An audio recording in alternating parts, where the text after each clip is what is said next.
It's the evening of January 15th, 2026. The markets are closed. The noise is gone. But if you're watching silver tonight, you can feel it. That dense, uncomfortable pressure that shows up right before something breaks. I've traded commodities long enough to know this silence isn't calm. It's loaded. I'm a private commodities analyst. I've spent over a decade trading these markets and accumulating physical silver. I built this channel because I was tired of waiting for mainstream media to explain hours later what was already obvious on my screens in real time. And I was tired of watching AI channels recycle hype about silver without understanding the machinery behind the price. I use this avatar for one reason, Speed. No fluff, no theatrics, just structure data and timing. This morning at 9:45 a.m., Eastern silver was slammed, a sudden big drop in minutes, not random. This was a move designed to trigger stop losses, force panic selling, and convince retail traders the trade was over. The narrative followed instantly. Healthy pullback, cooling momentum, same script every cycle, but the screen was lying. Because while silver was being hit, the miners barely moved. The silver miners ETF opened down just 1.4% and stabilized quickly. A 4% drop in the metal, minimal damage to the producers. That's not weakness, that's relative strength. And the timing matters. We're less than 12 hours away from January 16th. Monthly options expiration, the most dangerous day for institutional short sellers. Billions in derivatives are about to either expire quietly or explode. My thesis is simple. Silver miners are being held down to protect short positions ahead of OPEX. This isn't theory. It's incentives and math. Silver surged 140% in 2025. Miners are still priced like silver never left $30. That disconnect cannot last. The catch-up is inevitable, and I believe it starts now. If this analysis helps you cut through the noise, subscribe. Comment. 1. If you feel this pressure too. To understand why today's move matters, you have to stop looking at silver as a headline price and start looking at positioning. Markets don't move on opinions. They move on exposure. And right now, silver is sitting at a stress point where positioning matters more than narrative. This morning's sell-off wasn't gradual. It was instant. A vertical drop at 9:45 a.m. Eastern. That distinction is critical. Real selling pressure unfolds over time as investors reassess risk. What we saw was a liquidity flush, a move straight into known stop-loss zones where forced selling lives, retail stops, leveraged traders, weak conviction capital. This wasn't about fundamentals. It was about clearing the board. That's how large players reset the field before a critical event. You push price hard enough to create fear, then you observe who panics.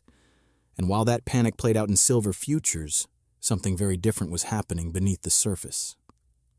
Capital wasn't fleeing the sector. It was staying put. The miners told the real story. When a commodity truly rolls over, mining equities don't resist. They lead the decline. That didn't happen. Instead, buyers stepped in quickly and quietly, not emotional buying, not retail chasing, structured accumulation. This is where most traders get misled.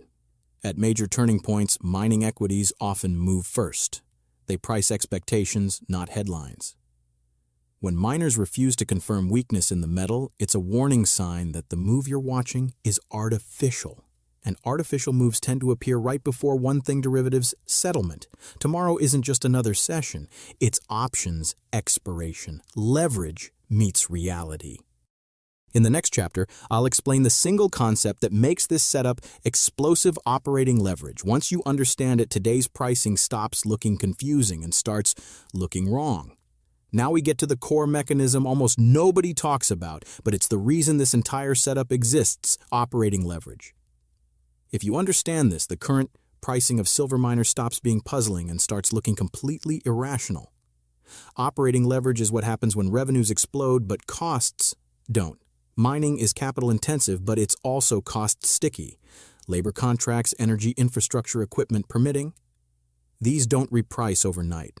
They move slowly. That means when the price of the metal rises fast, profits don't rise linearly. They surge. When silver was trading around $30, most miners were barely surviving.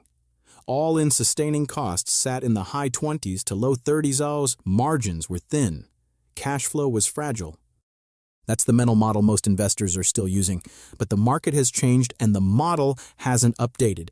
At $90 silver, the math is radically different. A miner with a $30 cost base doesn't triple its profit, it multiplies it. What was once a few dollars of margin becomes tens of dollars per ounce. That turns marginal producers into cash machines almost overnight. Balance sheets heal. Debt disappears. Free cash flow explodes. And yet the equities are still priced as if none of this is happening. As if margins never expanded. As if silver never repriced. That disconnect isn't subtle, it's extreme. And extremes don't persist indefinitely in markets. This is why short sellers are trapped. They're fighting not sentiment but arithmetic. You can suppress price temporarily, you cannot suppress cash flow forever. In the next chapter, I'll address the biggest objections you're already thinking about and explain why they don't invalidate this setup. At this stage, the skeptics start speaking up. And to be fair, some of their arguments sound reasonable until you actually slow down and run the numbers. So let's deal with them directly one by one without emotion. The first objection is rising costs. Inflation, diesel, labor equipment. The claim is that higher expenses are eating away all the profits. Yes, costs have increased. That's real. But they haven't exploded. If all-in sustaining costs rose from $30 to $38 or even $40, that's a 25 to 30% increase. Silver didn't rise 30%, it nearly tripled. Margin expansion still dominates the equation by a wide margin. The math isn't close. The second objection is jurisdictional risk. Taxes, royalties, regulation. The fear that governments will step in and confiscate profits. This fear is exactly why these equities are cheap. It's already priced in, and markets don't wait for legislation. By the time committees meet, bills are drafted, and policies are enforced, the repricing has already happened. Catch-up rallies move faster than bureaucracies. Another concern is declining ore grades, a real long-term issue, but irrelevant to the current valuation gap. Grade deterioration plays out over many years. It doesn't explain why miners are priced for $30 silver when spot is near $90. Long-term headwinds don't justify short-term absurdity. And then there's the biggest objection of all: the banks will never allow it. That belief assumes manipulation has no limits. It does. Suppression can delay repricing, but it cannot cancel arithmetic. When paper markets drift too far from physical reality, something eventually breaks. In the next chapter, we'll focus on why this specific option's expiration may be the moment that pressure finally gives way. Now, we zoom in on the real battlefield option's expiration. Because this isn't just about silver or miners in isolation. It's about leverage, settlement, and timing. And timing is what turns pressure into violence. Monthly options expiration is where narratives go to die. It's the moment when theory meets accounting. Every open contract represents a bet that must be resolved. Either it expires worthless or someone has to deliver capital. When positioning is light, expiration passes quietly. When positioning is extreme, it becomes a fight. Right now, open interest is stacked near key strike levels. That matters because market makers don't hedge opinions, they hedge exposure. If price drifts toward those strikes, hedging flows accelerate. And if price pushes through them, those flows flip direction. Selling becomes forced buying. That's when volatility feeds on itself. This explains today's behavior. The sharp drop wasn't random. It was an attempt to push price away from danger zones before expiration. A controlled shock meant to reset leverage and discourage late entrants. The goal wasn't to collapse silver. It was to keep it contained. But containment only works if participants believe the move is real. And that's where miners complicate the plan. When equities refuse to confirm weakness, it signals that informed capital isn't buying the story. It's waiting. If price holds through expiration, the pressure doesn't disappear. It transfers. Hedging rolls off. Gamma fades. And what's left is the underlying trend no longer constrained by derivative gravity. In the next chapter, I'll explain what I'm watching in real time and how I'm managing risk as this window closes. When volatility compresses like this, preparation matters more than prediction. I'm not trying to guess the exact move. I'm watching for confirmation. Markets don't reward certainty. They reward discipline. The first thing on my dashboard is relative strength. Not opinions, not headlines, just behavior. If silver stays weak while mining equities remain firm, that tells me suppression is failing. That's a classic rotation signal. Capital moves quietly before price explodes. The second thing I'm watching is the $90 level in silver. That price isn't psychological. It's structural. It's where exposure clusters. If bids consistently appear there, especially during high-volume windows, that's information. It tells you who's defending and who's losing control. The third signal is the dollar. A sudden dip in the dollar index acts like fuel. It doesn't create the move, but it accelerates it. When metal strength and dollar weakness align, outcomes change fast. Risk management comes first. If silver collapses below key support during expiration chaos, I do nothing. No hero trades. No falling knives. I wait. Options. Days are designed to cause maximum pain, not to reward impatience. If we stabilize and close strong, the plan is simple. Let the noise fade. Let the hedges roll off. Let the market show its hand after expiration. Real trends don't need fireworks. They need confirmation. In the next chapter, we step back and look at the bigger cycle, because this isn't a one-day event. It's a phase shift.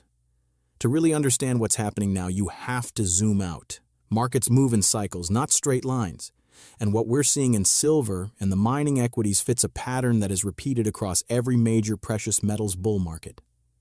The metal always moves first. It captures attention, draws headlines, and forces disbelief to slowly give way to acceptance.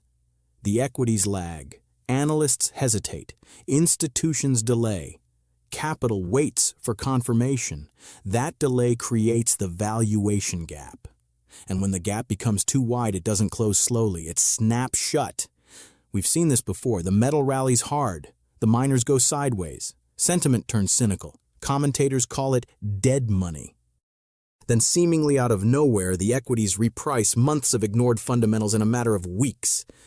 Not because enthusiasm suddenly appears, but because cash flow becomes impossible to ignore. That's exactly where we are now.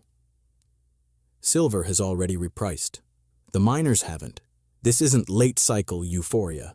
It's early-cycle disbelief.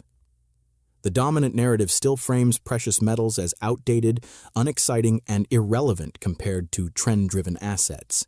That disbelief is fuel. What makes this cycle different is scale. Global debt is higher. Monetary debasement is structural. Supply constraints are real. And unlike previous cycles, investment demand isn't the only driver. Industrial demand is pulling silver into long-term use cases that don't reverse. This isn't a thesis built on hope. It's built on imbalance. And imbalances resolve whether the crowd believes in them or not. In the next chapter, I'll explain why the media's silence around this sector is deliberate and why it often marks the most profitable phase of the cycle. When something this obvious isn't being discussed, the silence itself becomes information. Financial media rarely misses stories by accident. It ignores them until ignoring them becomes impossible, until price forces the conversation. Right now, precious metals don't fit the dominant narrative. They don't have charismatic CEOs doing podcast tours. They don't produce viral sound bites. They don't align with advertising budgets tied to technology, AI, or high-growth themes. So they're sidelined. Not because nothing is happening, but because what's happening doesn't sell yet.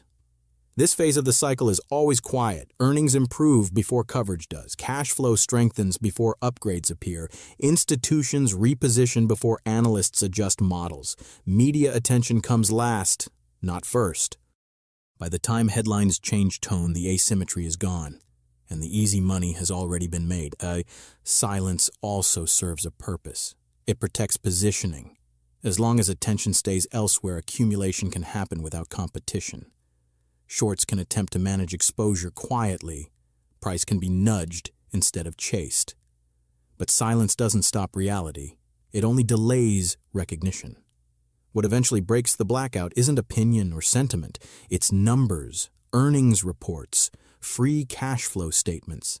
balance sheets that no longer support bearish narratives. At some point, the math overwhelms the story and coverage flips from dismissive to urgent. That flip never happens at the bottom. It happens after the move is already underway. In the next chapter, I'll lay out my strategic framework for navigating what comes after expiration when the noise fades and the real trend is free to assert itself. After options, expiration passes, the market changes character. The forced games fade, the artificial pressure lifts, and what remains is intent. This is the phase most traders misunderstand because it's quieter than the chaos that comes before it, but far more important. Once options roll off, hedges unwind. Gamma exposure disappears. Market makers stop pushing price toward pain points and start reacting to real flow. That's when genuine trends reassert themselves.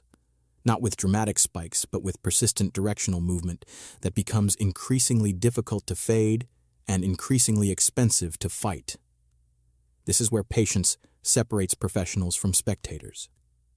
The biggest mistake traders make is expecting fireworks immediately after a catalyst. When that doesn't happen, they assume the thesis was wrong. In reality, the strongest moves often begin when volatility dies down and attention moves elsewhere. Volume normalizes. The tape gets quiet, and price starts drifting in the direction dictated by fundamentals, not leverage. For silver miners, this post-expiration window is critical. If the valuation gap begins to close, it won't announce itself with headlines or social media hype. It will show up in subtle ways: higher lows, stronger closes, muted pullbacks, days where silver stalls but mining equities quietly grind higher. That behavior signals accumulation, not speculation. This is also the phase where risk management becomes invisible but essential. There's no adrenaline to mask bad decisions, no chaos to blame for mistakes. You either respect structure or you don't. Chasing strength after expiration is how most people give back gains. They confuse confirmation with opportunity. By the time consensus feels comfortable, the edge is already gone. The real advantage comes from understanding sequence. Pressure builds, leverage distorts price. Expiration clears the board. Then reality asserts itself. If you know where you are in that sequence, you don't need to predict every candle. You just need to avoid fighting the dominant force when it finally reveals itself. This is the point where trends stop asking for permission. In the final chapter, I'll bring everything together.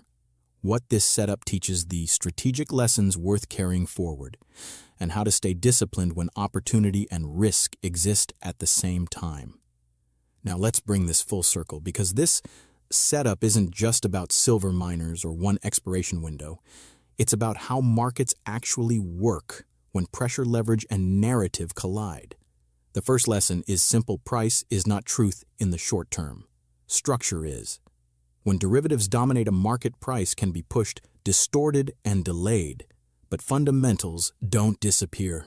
They accumulate. Cash flow accumulates. Imbalances accumulate. And when the mechanism holding them down weakens, repricing happens faster than most people expect. The second lesson is about patience and sequence. Opportunity rarely looks comfortable. The best setups appear when conviction is low, media attention is absent, and price behavior feels contradictory. Miners holding firm while silver is attacked feels wrong to most traders. That discomfort is the signal. If something feels obvious and widely accepted, it's usually too late. The third lesson is risk discipline. Being early is not the same as being reckless. You don't win by predicting every move. You win by surviving long enough for the math to work in your favor. That means respecting invalidation levels, avoiding emotional trades, and letting confirmation come to you instead of chasing it. Silver miners represent something rare in markets: asymmetric opportunity driven by arithmetic, not belief. When margins expand this dramatically and valuations refuse to respond, pressure builds. And pressure always resolves. The question is not if, but how violently and who is positioned when it happens. Whether this repricing unfolds quickly or grinds higher over time, the strategic takeaway is the same. Focus on structure over noise. Follow behavior, not headlines. And remember that markets reward those who think in cycles, not those who react to moments. If you found value in this breakdown and want to stay ahead of moves like this as they develop, Subscribe to the channel so you don't miss future analysis. Like this video if it helped clarify what's really happening beneath the surface. And comment below with your perspective. Are you watching the miners, the metal, or both?